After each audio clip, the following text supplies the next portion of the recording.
Our next topic is education. And the pandemic had a lot of learning loss. It was a significant challenge for many of our youth, especially poor and minority youth the most. What needs to be done about that? Lieutenant Governor Green.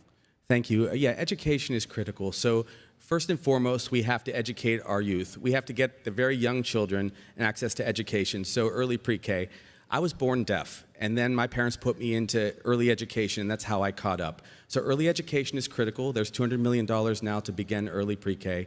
Then primary promise, getting people literate, children who are between age 6 and 8 who are struggling with literacy, helping them catch up. That program requires a second teacher in the classroom. And then on the back end, after high school, for those who would like to pursue community college, we should pursue it and give them scholarships. This is the way you educate a society and lift everyone economically. Mrs. Cayetano, what can be done about the learning loss? Well, I believe very much that we need to address the keiki at their youngest. I'm a big supporter of universal preschool.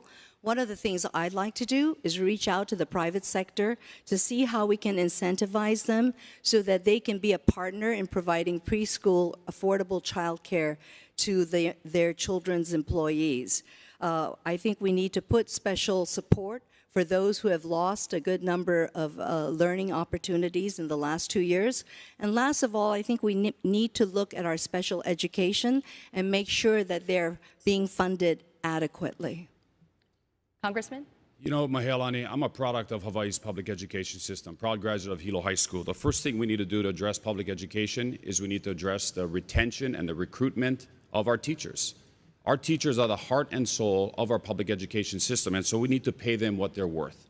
As Governor of Hawaii, negotiating the next collective bargaining agreement with the HSTA, I will ensure that step increases for our public school teachers are tied to seniority and tied to their years of service. If we want to improve public education in Hawaii, we need to recruit, retain, we need to grow our own, and we need to pay teachers what they're worth, because they are the heart and soul of our classroom. Congressman, you bring up a good point because Hawaii has been ranked the worst place for a teacher. What can be done to retain them and attract them, Mrs. Cayetano? Well, as a start, I think we need to revisit the compression of salaries. You know, there's no incentive for teachers to stay on once they've passed a certain mark. And I, for one, believe that that's one of the first things we need to do, coupled with affordable housing. There's no sense for them to be able to be here in an occupation that they love if they can't afford to support themselves. Lieutenant Governor?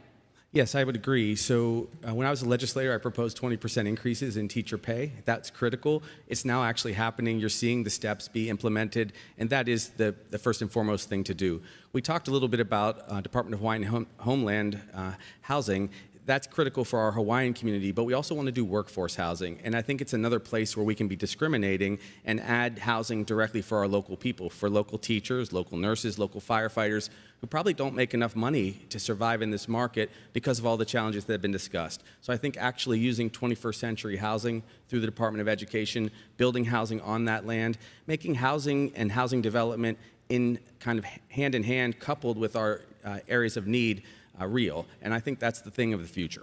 You know, Mrs. Cayetano brought up universal pre-K, and I know many support that and know the benefits of that, but it could cost millions of dollars in terms of implementing that and just the infrastructure costs. Congressman, do you support that, and how could the state pay for it? Well, I do. Could I comment on the previous question you asked? Because I believe both the First Lady and the Lieutenant Governor are about 2 weeks late to the game, because the legislature and the governor just passed Senate Bill 2819, which took care of the compression issue for our teachers, thanks to Senator Kidani, the legislature, the work of the HSTA. So $171 million was just allocated. It fixes the compression problem. What we need to do is in the current HSTA contract that expires on June 30th, 2023, we need to ensure that teachers get step increases tied to years of service. In terms of universal pre-K, we have a unique opportunity through the School Facilities Authority and the opportunity to build universal preschools across the entire state, including what I'd like to do is early childhood education for young mothers that have young children. Mrs. Cayetano, did you want to respond? Congressman, I'm not late to the game. I have been talking about this with the legislators and the governor from last year. I am so pleased that they've followed through, and it's time. Thank you. Yes, the investment that we make in our keiki is the most rewarding one we can make. All of the science shows that you get about 7-to-1 return on investment. So for every dollar that you put into early education, you get $7 in terms of educational growth, less social service needs, and ultimately more higher education and wage earning. So it's absolutely the best investment that you can make in a society.